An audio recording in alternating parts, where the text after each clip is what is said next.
हाँ तो बेटा क्लास 12th आईएससी इकोनॉमिक्स की मोस्ट एंटिसिपेटेड वीडियो जो कि आप लोगों की बहुत ज़्यादा डिमांड थी सर इंपॉर्टेंट क्वेश्चंस लेके आइए। बेटा उम्मीद करता हूँ आप लोगों ने अब तक कुछ ना कुछ तो पढ़ लिया होगा जिस तरह से मैंने बताया था।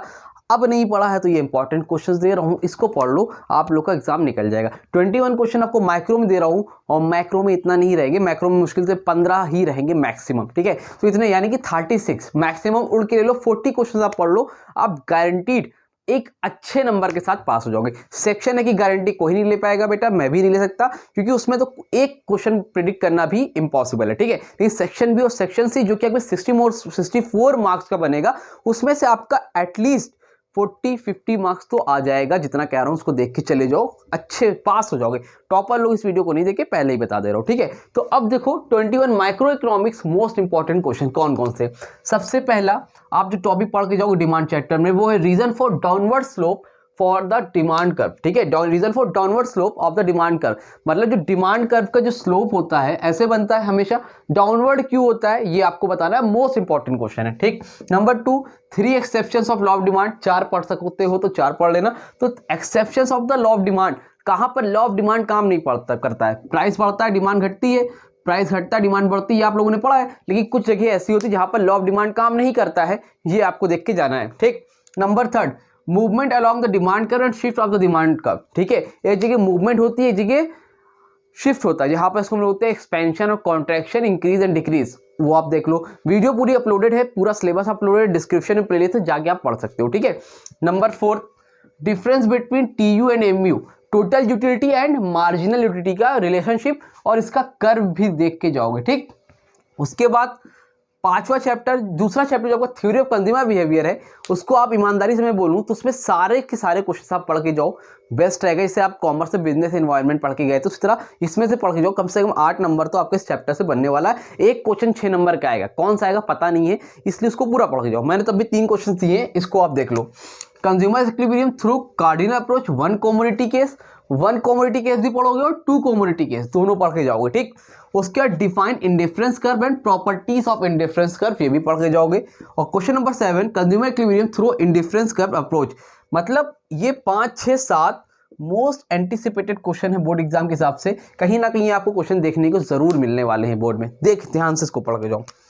8वें में है degrees of price elasticity of demand, मैंने लिख तो दिया है लेकिन इसमें से लॉन्ग तो नहीं बनने की उम्मीद है, लेकिन 2 नंबर के क्वेश्चन में ट्रिकी पूछेगा, घुमा के देगा, बताएगा, बोलो कौन सी इलास्टिसिटी ऑफ डिमांड है, कि यूनिट है कि परफेक्टली इलास्टिक है, परफेक्टली इन इलास्टिक है, ये आपको पहचानना पड़ेगा, ठीक है, मेरे हिसाब से। लेकिन आप पूरा देख लो क्योंकि आपको पता थोड़ी कौन सा पूछ लेगा।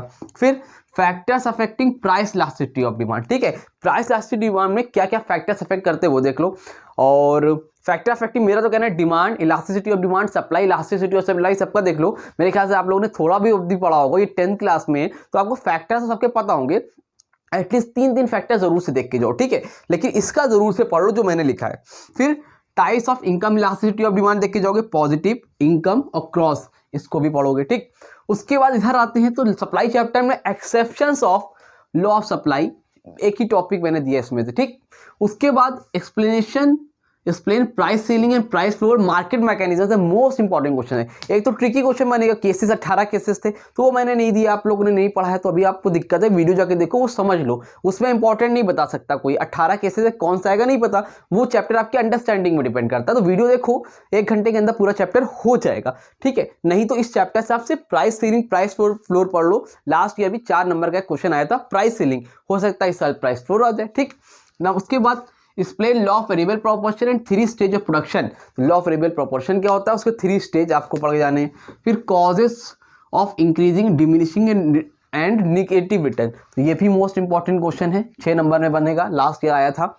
और increasing diminishing and negative return, causes क्या होते हैं तीनों स्टेज के, stage first, stage second, stage third में इसके कॉजेस क्या होते हैं, क्यों ये इंक्रीज होता है, क्यों डिमिनिश होता है, क्यों निगेटिव होता है।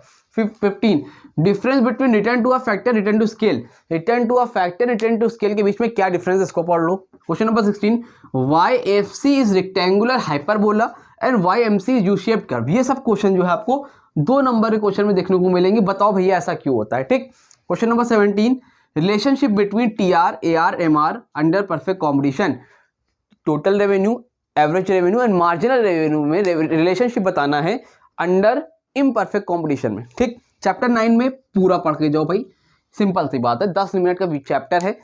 परफेक्ट कॉम्पिटिशन मार्केट है, ओलिगोपॉली है, मोनोपॉली, मोनोपोलिस्टिक, मोनोसोनी, सबकी मीनिंग और फीचर्स मेरे ख्याल से पता होगा बच्चे को। नहीं पता है देख लो, मैंने 10 मिनट के अंदर पूरा चैप्टर कराया है, डिस्क्रिप्शन प्लेलिस्ट से जाके पढ़ लो, पूरा एक टॉपिक क्लियर हो जाएगा। चैप्टर 19 और चैप्टर 19 में ये जो दो अप्रोच है, इसमें से एक अप्रोच गारंटी पेपर में आने वाली, इसको देख लेना, TR and TC approach and MR and MC approach. ठीक, क्वेश्चन नंबर 20 में ऑल 3 कंडीशन फॉर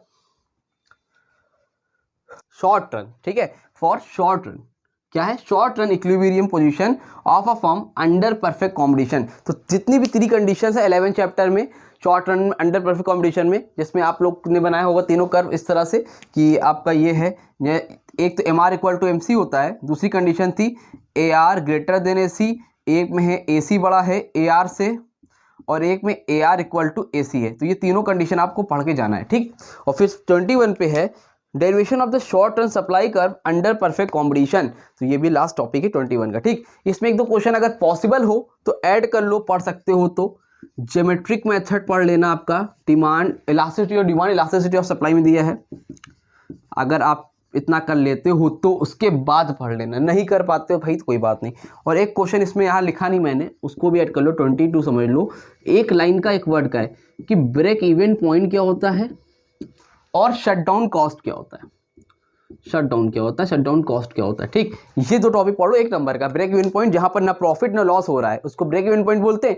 शटडाउन का मतलब होता है जहां पर आपको इतना भी पैसा नहीं निकल पा रहा है कि आप अपने बिजनेस को रन करा सको, उसको शटडाउन कॉस्ट बोलते हैं। 1 वर्ड आंसर है, इसको देख लेना। ठीक, ये क्वेश्चन है, स्क्रीनशॉट लेना, स्क्रीनशॉट लो, क्लियर। तो भाई इसको पढ़ के चले जाना, माइक्रो में आपका काम हो जाएगा। ठीक, इतना ही पढ़ लो, काम हो जाएगा, पूरा तो नहीं आ जाएगा लेकिन 40 में आपका 25 तो कहीं नहीं गया है, आराम से आप कर लोगे। ठीक है, उम्मीद करता हूँ वीडियो अच्छी लगी होगी, लोगों को शेयर जरूर से करना बेटा इस वीडियो को, और मिलते हैं थोड़ी देर में मैक्रो इकोनॉमिक्स के इंपॉर्टेंट बता दूंगा। तब तक के लिए थैंक यू सो मच।